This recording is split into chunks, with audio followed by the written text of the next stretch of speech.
Throughout the summer, Democrats cruelly blocked COVID relief legislation in an effort to advance their extreme left-wing agenda and influence the election.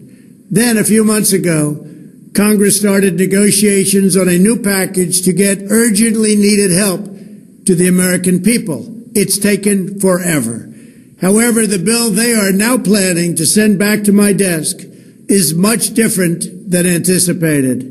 It really is a disgrace. For example, among the more than 5,000 pages in this bill, which nobody in Congress has read because of its length and complexity, it's called the COVID Relief Bill, but it has almost nothing to do with COVID. This bill contains $85.5 million for assistance to Cambodia, $134 million to Burma, $1.3 billion for Egypt and the Egyptian military, which will go out and buy almost exclusively Russian military equipment, $25 million for democracy and gender programs in Pakistan, $505 million to Belize, Costa Rica, El Salvador, Guatemala, Honduras, Nicaragua, and Panama, $40 million for the Kennedy Center in Washington, D.C., which is not even open for business,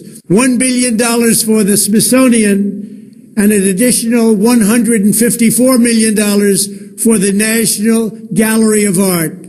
Likewise, these facilities are essentially not open. $7 million for reef fish management, $25 million to combat Asian carp, $2.5 million to count the number of amberjack fish in the Gulf of Mexico, a provision to promote the breeding of fish in federal hatcheries, $3 million in poultry production technology, $2 million to research the impact of downed trees, $566 million for construction projects at the FBI.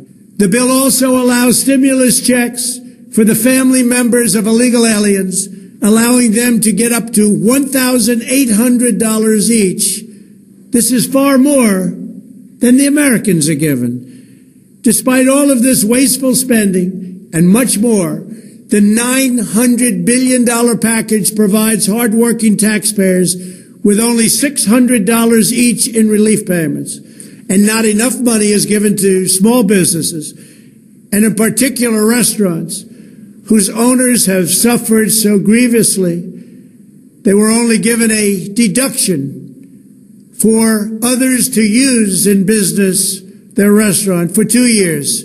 This 2-year period must be withdrawn, which will allow the owners to obtain financing and get their restaurants back in condition. Congress can terminate it at a much later date, but 2 years is not acceptable. It's not enough.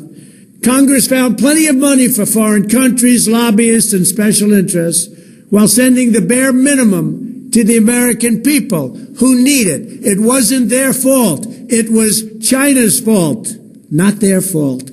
I am asking Congress to amend this bill and increase the ridiculously low $600 to $2,000 or $4,000 for a couple.